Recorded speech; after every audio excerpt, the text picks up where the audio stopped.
Então, Evangelho de Jesus, segundo a comunidade de Lucas, capítulo 14, verso 1, depois de 7 a 14.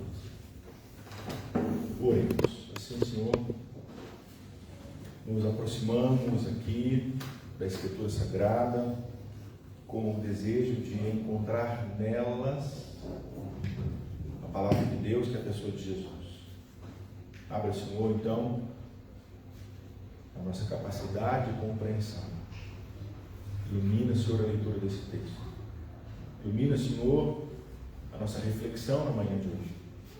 Teu Espírito assopre sobre todas as pessoas aqui presentes. Que Teu Espírito assopre sobre todas as pessoas que ouvirão esse vídeo que ficará na internet em todos os momentos. Que a gente possa encontrar contigo e que o Teu Santo Espírito nos ajude a perceber um texto tão duro muitas vezes e tão mal compreendido também. Que haja, Senhor, luz sobre nós na manhã desse domingo, no nome de Jesus Cristo. Amém. Graças a Deus. Diz assim o Evangelho de Jesus Cristo: aconteceu que, ao entrar ele, Jesus, num sábado, na casa de um dos principais fariseus para comer pão, eis que o estavam observando. Reparando como os convidados escolhiam os primeiros lugares, Jesus então propôs uma parábola. Quando por alguém fores convidado para um casamento, não procures o primeiro lugar, para não suceder que, havendo um convidado mais digno do que tu, vindo aquele que te convidou e também a ele, te diga: dá um lugar a este, então irás, envergonhado, ocupar o último lugar. Pelo contrário, quando fores convidado, vai tomar o último lugar, para que, quando vier o que te convidou, te diga: amigo, senta-te mais para cima. Ser-te-á isso uma honra diante de todos os mais convívios, pois todo o que se exalta será humilhado, e o que se humilha será exaltado. Disse também ao que o havia convidado: quando deres um jantar ou uma ceia, não convides os teus amigos, nem teus irmãos, nem teus parentes, nem os seus vizinhos ricos, para não suceder que eles, por sua vez, te convidem e sejas recompensado. Antes, ao dar-lhes um banquete, convide os pobres, os aleijados, os coxos e os cegos, e serás bem-aventurado, pelo fato de não terem eles com que recompensar-te. A tua recompensa, porém, tu a receberás na ressurreição dos justos. Essa é a palavra da salvação desse 22º domingo no tempo comum. Meus irmãos e irmãs, esse texto é um dos textos que, quando lemos a Bíblia Sagrada nos nossos devocionais em casa, a gente lê e meio que passa por cima bem depressa, né? Bem rápido. A gente não quer ser incomodado. A gente quer manter o status quo. Esse texto é para a gente a narrativa de uma cena muito concreta e ao mesmo tempo profundamente reveladora do reino de Deus. Profundamente reveladora de um reino que há de vir. Tristemente, ele ainda não é plenamente. O reino de Deus é dentro de nós desde o anúncio de Jesus Cristo. Jesus já disse isso. O reino está entre nós. O reino está em vós. Mas ainda não plenamente. Na teologia a gente tem uma brincadeirinha, né? O já é e ainda não. Já é presente, ainda não pleno. Já está no nosso meio, ainda não integral. E talvez por ele já estar em nós, é que nós somos tão incomodados com o aspecto da plenitude desse reino. Tristemente, porque somos massacrados por uma cultura meritocrática, um neocapitalismo absurdo, um neoliberalismo absurdo, uma cultura de consumo absurda e uma briga por status bizarro. Aqui, nós temos um sábado e um jantar. Na casa de um líder religioso, um fariseu, um dos principais, inclusive. Ocasião solene. Refeição no mundo antigo, em especial no primeiro século, não era só o que é para a gente hoje. Hoje a refeição para a gente é muito simples. Hoje a gente passa na casa de uma pessoa, come, está tudo bem, mas a refeição aqui, ela tem um peso muito maior do que tem para nós. A refeição aqui, ela não é só para saciar a fome. É meio que um espaço de definição social, religiosa e política. Você só recebe na sua casa iguais ou superiores a você. Porque é um espaço onde socialmente você é definido, religiosamente você proclama e politicamente você mantém o seu status. As refeições eram organizadas conforme a honra e o status da pessoa convidada. Era assim que funcionava. O lugar da mesa não era um lugar casual. Quando eu chego para jantar na casa de vocês, por exemplo, você fala, pastor, pode sentar aí, está tudo certo. Não. Tinha lugares definidos, muito definidos. Sentar-se mais perto do anfitrião significava maior prestígio, maior status. Enquanto se colocar mais distante, significa menor status, menor importância. Então tinha um código aqui, né, muito rígido, um código social que era reconhecido pela disputa dos primeiros lugares nos jantares oferecidos por essa liderança. Aqui, uma liderança farisaica. E em hipótese alguma, pessoas marginalizadas, empobrecidas, eram sequer reconhecidas e convidadas para os jantares nesse lugar. Então não tinha nem o porquê de pensar em algum tipo de disputa, porque elas não eram nem convidadas.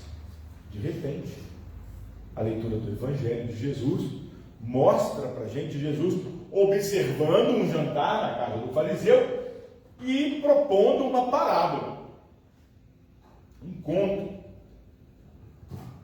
Ele primeiro vai falar sobre humildade. É o primeiro ponto que ele vai abordar. Ele vai dizer que faz isso não fica buscando o primeiro lugar, não tem coisa melhor para você fazer, né? Espera o anfitrião te dê assento, não fica disputando o lugar não. E depois da humildade, ele entra numa outra coisa, ele amplia o ensinamento, né? E ele vai falar assim: quando você preparar um banquete, não chama só as pessoas que possam te retribuir, não. Porque elas te retribuindo, você vai ter reconhecimento social. E este será o seu reconhecimento. Quer ter reconhecimento diante de Deus? Convida gente que não é convidada para jantar nenhum. E aqui na Escritura Sagrada a gente tem inclusive termos que nós não utilizamos mais, né? De pessoas com deficiência, de várias maneiras. E em especial aqui esses termos, duros termos inclusive, né? Duros termos, que excluem, que marginalizam, que colocam sobre a pessoa um estigma, que diminui muitas vezes a pessoa com deficiência. ela muitas vezes é vista só com aquela deficiência, como se ela fosse só a deficiência dela. E nesse momento histórico, essas pessoas não eram só uma pessoa com deficiência. Infelizmente, elas não tinham direito de sequer participar das celebrações judaicas. Porque lá na cabeça do judaísmo, qualquer deficiência estava dentro de uma teologia assustadora, que a gente chama de teologia retributiva, que sempre trago aqui para vocês como uma teologia base do Antigo Testamento. Que Deus vai abençoar as pessoas que são obedientes e vai amaldiçoar as pessoas desobedientes. Então, se você tem uma enfermidade, significa que você desobedeceu em algum momento, ou que os seus pais desobedeceram em algum momento, e você está sendo castigado por Deus. Em Cristo, isso jamais é admitido. Quem acha que uma pessoa fica doente porque desobedeceu, deixou de cumprir a Deus, está replicando uma teologia anticristã. Cristo é graça. E Deus se revela de maneira muito especial, nos dando sustento e suporte nas contingências, nas adversidades da vida, comuns a todos os seres humanos. A gente precisa entender isso aqui um pouquinho. Hoje, então, a gente vai refletir sobre 3 aspectos nesse texto. O primeiro deles é a humildade como chave para a vida. A gente vai pensar um pouquinho sobre isso. Segundo, a hospitalidade, que ela é radical como prática no reino de Deus. E terceiro, a gente vai falar um pouquinho sobre a mesa. Ela precisa ser um lugar de justiça. Assim, a gente vai começar então pensando nessa humildade proposta por Jesus Cristo. Olha só, o primeiro ensinamento de Jesus nesse texto é para que as pessoas não procurassem os primeiros lugares nesses jantares. Isso é muito além do que apenas uma etiqueta.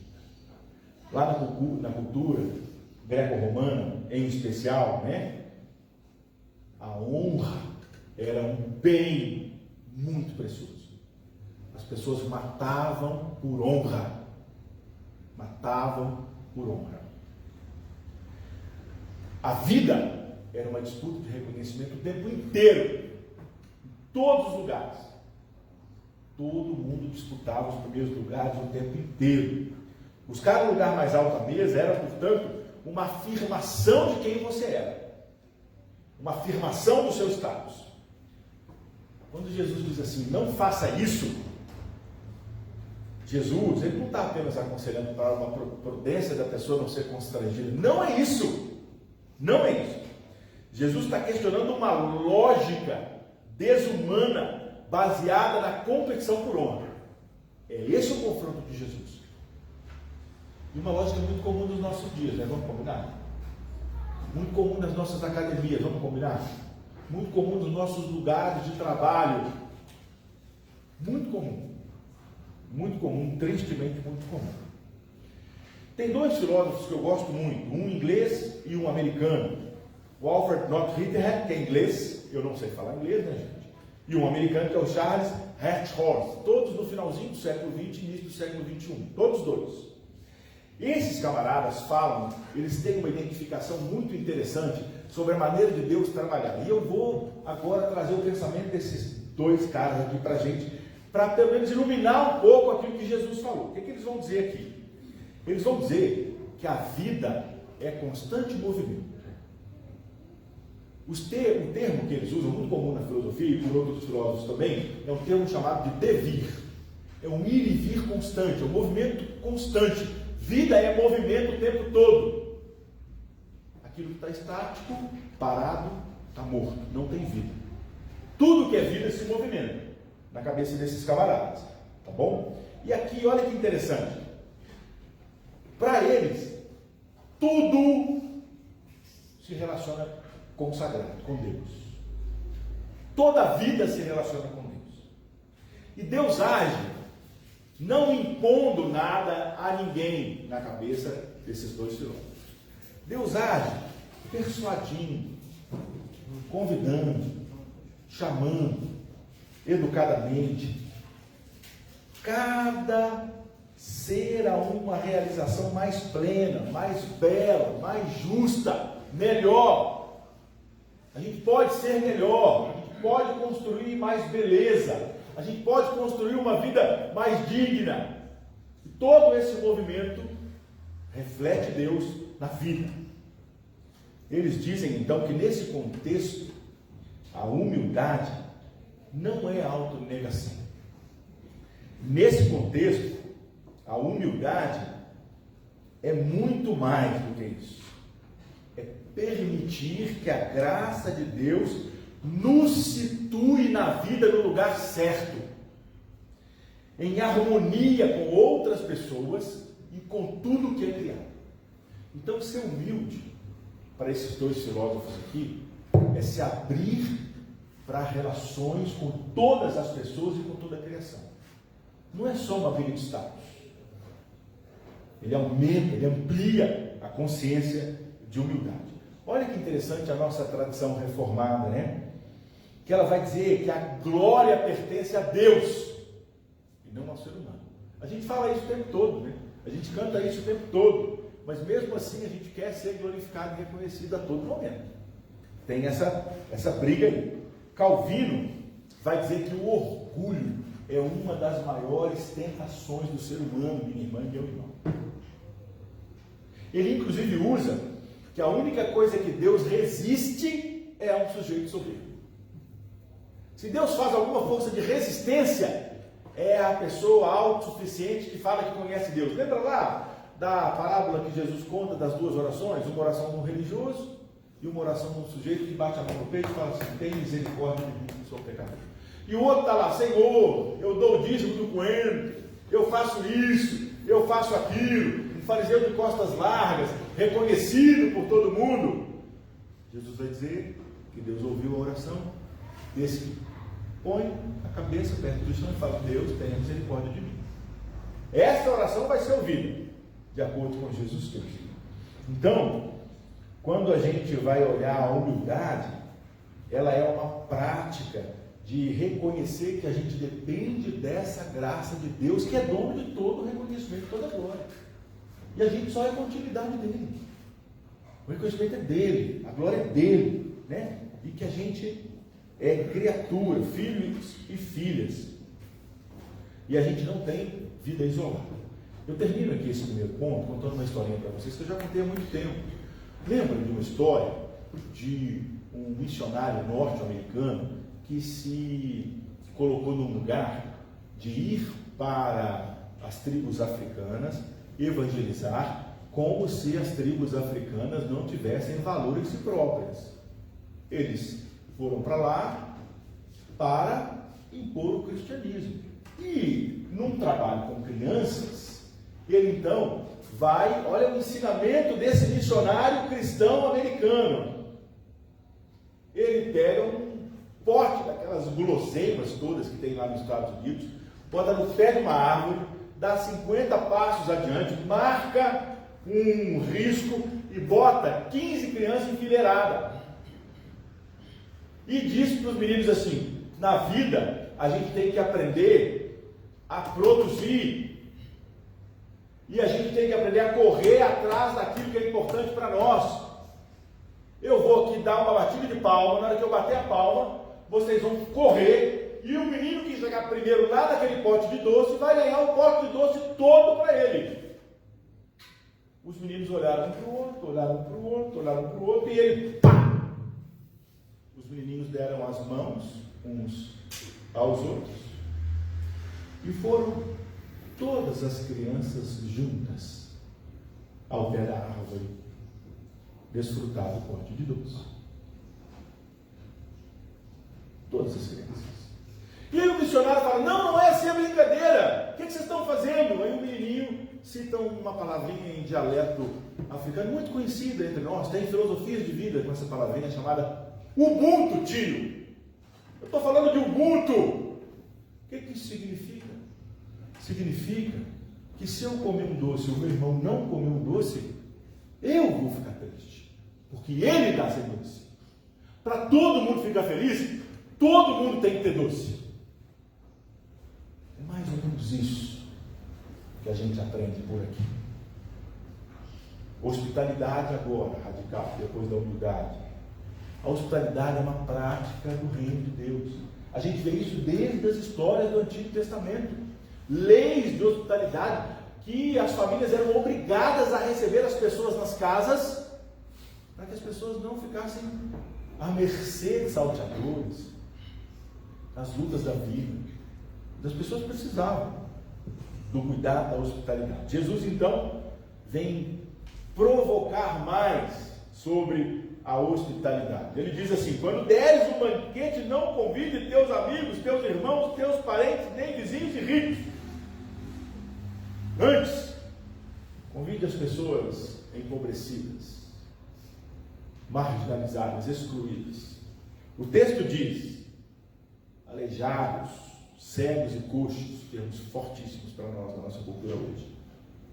Jesus rompe completamente com a lógica social de retribuição aqui. Ele acaba com essa lógica de retribuição. Hospitalidade, naquele momento, era uma dinâmica de troca, era uma dinâmica de reconhecimento, uma dinâmica de status. Eu recebo quem reforça o meu prestígio social. Mas a hospitalidade de Jesus, ela tem a raiz, por isso que ela é radical. A raiz dessa hospitalidade está em outro lugar. A hospitalidade de Jesus está enraizada naquilo que a gente chama de graça.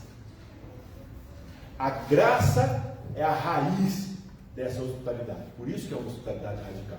É uma hospitalidade com raiz na graça divina. Gratuita. É uma hospitalidade que Deus acolhe constantemente em sua experiência divina todas as pessoas, e em especial as pessoas que sentem dores, que são excluídas, que são marginalizadas, que são abandonadas, que são estigmatizadas. Deus chama essas pessoas para que essas pessoas experimentem uma relação com Ele. Deus é um companheiro compassivo, constante, presente. Aquele que sofre com a gente, aquele que dá força para a gente quando a gente não tem força, aquele que dá ânimo para a gente quando a gente não tem ânimo, aquele que dá esperança para a gente quando a gente não tem esperança, aquele Deus que fala conosco e que de repente você vai falar com Ele assim: Deus, por que isso está acontecendo? E a única coisa que o Espírito de Deus vai no seu coração fala: não faz essa pergunta, porque ela não tem resposta. Talvez o que a gente pode perguntar aqui é o que a gente vai fazer com essas contingências humanas, com tanta desigualdade, com tanta injustiça. E um dos aprendizados é perceber Deus mais perto, fazendo mais justiça, dando mais dignidade, dando mais cuidado a todas as pessoas. Então essa hospitalidade confronta completamente. Tem um povo aqui em Belo Horizonte que é um projeto chamado Comida que Abraça. Alguém já ouviu falar desse projeto? Comida que Abraça? Conhece? Comida que Abraça é um projeto incrível. Ele funciona lá no Santuário Nossa Senhora da Conceição dos Pobres, ali no bairro Lagoinha. Você sabe como é que esse povo faz? Esse povo, cotidianamente, o povo da comunidade junta no passeio na rua, né? Eles botam mesas e cadeiras. O povo da comunidade se assenta nas mesas e cadeiras e convida as pessoas em situação de rua em torno da comunidade para se assentarem às mesas com eles. Como que funcionam os nossos sopões? Já viram pessoas distribuindo sopão na rua? Às vezes nós pagamos, né? Quase como superiores. Tem gente que gosta de levar comida para a pessoa em situação de rua, não é pensando no que está com fome. É no status que vai receber, na fotinha que vai publicar naquela conta que levou uma marmita. É sobre isso que Jesus está falando. Será que essa pessoa que tira a fotinha, que posta lá, ela se assentaria à mesa, lá, do Comida que Abraça? Né? É sobre isso que Jesus está falando. E eu sei, isso incomoda. Mas eu vou dizer para você, minha irmã, eu vou dizer para você, meu irmão, é esse o Evangelho de Jesus Cristo. Quer a gente goste ou não, quer a gente se incomode ou não, quer a gente sinta vontade ou não, quer a gente mantenha o nosso status social e religioso ou não. É esse o Evangelho de Jesus. É esse o Evangelho de Jesus. E eu caminho aqui para finalmente, falando da mesa como lugar de justiça e de transformação. A mesa precisa ser justa. Toda vez que a gente come e bebe na Eucaristia, uma coisa a gente fala que eu aprendi com o reverendo Márcio. Se tem pão aqui, a gente tem que lutar para ter pão sobre a mesa de todo mundo. Até que ponto vai essa luta nossa, né? Até que ponto? Jesus não fala apenas de uma prática pessoal quando ele vai abordar aqui. Ele aponta para uma nova ordem de sociedade, de jeito de viver, que a gente chama de reino de Deus. Eu gosto de replicar, depois que o reverendo Marcos esteve aqui já há muito tempo, ele deixou uma herança para a gente, um mundo novo do jeito que Deus quer. Lembram disso? O reverendo Marcos resumiu o reino de Deus, um mundo novo do jeito que Deus quer. O reino de Deus. Falar sobre o reino. Pensa num mundo novo do jeito que Deus quer. Com lugar para todo mundo, com dignidade para todo mundo, com comida na mesa para todo mundo vestido bonitinho, todo mundo limpinho, todo mundo com teto bom, todo mundo com café da manhã bom, todo mundo com emprego bom, todo mundo com trabalho bom, todo mundo pagando suas contas. Mais ou menos por aí. Quando as pessoas empobrecidas e marginalizadas são convidadas para o banquete, a estrutura social é desafiada. É um desafio que a gente tem. O reino de Deus inverte as hierarquias.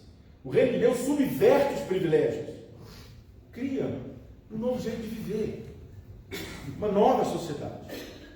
No judaísmo, na época de Jesus, a pureza ritual e a honra social eram critérios fortíssimos que definiam, inclusive, de quem você se aproximava e de quem você tocava. Aleijados e cegos não eram tocados. Eram tidos como pessoas impuras, inclusive. Muitas vezes eram excluídos da participação plena do culto. Ficavam lá fora, vendo de longe. E Jesus diz que são essas as pessoas que devem se assentar na mesa nas nossas casas. A gente precisa pensar num futuro que esteja aberto, sabe? Onde Deus nos chama para construir a história com Ele. Não um futuro definido, onde a gente fica quietinho, no nosso lugar, cruzando o braço, e vai falar assim, vou ficar quieto aqui, me perdoe, né? Não me interessa a sociedade, Deus vai vir, Jesus vai voltar, vai instaurar um mundo novo, e todo mundo vai passar bem. E eu fico do jeito que estou, sem fazer nada. Desculpa, meu irmão, eu não acredito nisso. É incompatível na minha fé acreditar que Jesus Cristo combina com esse tipo de ação. A ação de Jesus é fazer com que a gente siga os passos dele. Faça o que ele fez. E a construção desse mundo novo conta com a nossa colaboração. Olha só, labor com, trabalho com, cooperação, operar com. É assim que eu consigo ver. É assim que eu consigo ver. E aí, eu finalizo dizendo assim, meus irmãos e minhas irmãs, olha só. Eu sei que esse evangelho de hoje convida a gente a rever as nossas mesas e as nossas relações. Ele é confrontador, ele é difícil para você, foi difícil para mim e é difícil para mim também. Mas ele é o evangelho de Jesus que a gente precisa aprender. Primeiro, a humildade. A gente não precisa disputar primeiro lugar em lugar nenhum. O nosso valor não está no prestígio humano que a gente tem. Nosso valor está em ser quem somos. Filhos e filhas de Deus basta. Deus basta. Aí está o nosso valor. Aí está o nosso valor. A gente está numa sociedade brasileira marcada por uma ostentação assustadora. Tem hora que eu vejo coisas nas redes sociais que me assustam. Me assustam. a busca pelo status, pelo consumismo. Lutar por essa simplicidade, por essa humildade, é contracultural. É esse o ensinamento de Jesus Cristo. Depois, essa hospitalidade com essa raiz na graça, a gente é chamado para abrir a casa da gente. Olha isso, né? Abrir as nossas comunidades de fé, para abrir os nossos corações, né? Para as pessoas que não podem retribuir a gente.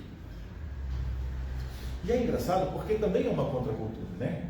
Você sabe por quê? Porque eu estou cansado de ouvir que a gente precisa construir relações que formem o nosso network. Nossa, isso me dá uma ojeriza, me perdoe. Eu vou construir, vou ser amigo do Léo, sabe por quê? Não é porque eu gosto do Léo, não é porque eu respeito o Léo, não é porque vale a pena ser amigo do Léo, é porque o Léo tem um emprego bom em algum lugar, em algum momento ele pode ser útil na construção da minha jornada profissional. Então as relações elas passam por esse tipo de interesse. E a gente é ensinado todo dia isso, e Jesus está dizendo aqui, não é esse o caminho. Não é esse o caminho. Por último, a mesa que busca a justiça precisa transformar as nossas práticas, tanto pessoais quanto comunitárias. A gente precisa fazer gestos que promovam vida para todo mundo, que acolham todo mundo. Está falando de engajamento social mesmo, de entender que a gente é a continuidade de Deus para fazer esse mundo melhor, de se envolver na vida, e a vida é divina, é entender isso. Deus está sempre chamando a gente para esse futuro melhor, para uma realização mais plena da nossa vida. Mas a nossa vida só vai ser mais plena quando a gente entender que a vida de todo mundo precisa ser plena. Se a gente tiver uma vida plena, entre muitas aspas, com um monte de gente limitada ao nosso redor, eu garanto para você que isso não vai ser pleno. Não vai. Não vai. A mesa de Jesus, então, é um convite, né? Para que nós nos assentemos juntos, sem hierarquia, sem exclusão, partindo pão, partindo vida. Cada pessoa que está aqui hoje presente, nas nossas casas, na nossa comunidade de fé, na nossa sociedade, que a gente possa abrir o coração e os espaços para que isso aconteça, meu irmão, minha irmã. Que a humildade, que a hospitalidade e que a justiça sejam temperos para uma vida linda, melhor para todo mundo. E vivendo assim, que a gente possa ser um sinal desse reino sendo estabelecido onde quer que a gente esteja. Vamos ficar de pé? Pode ser.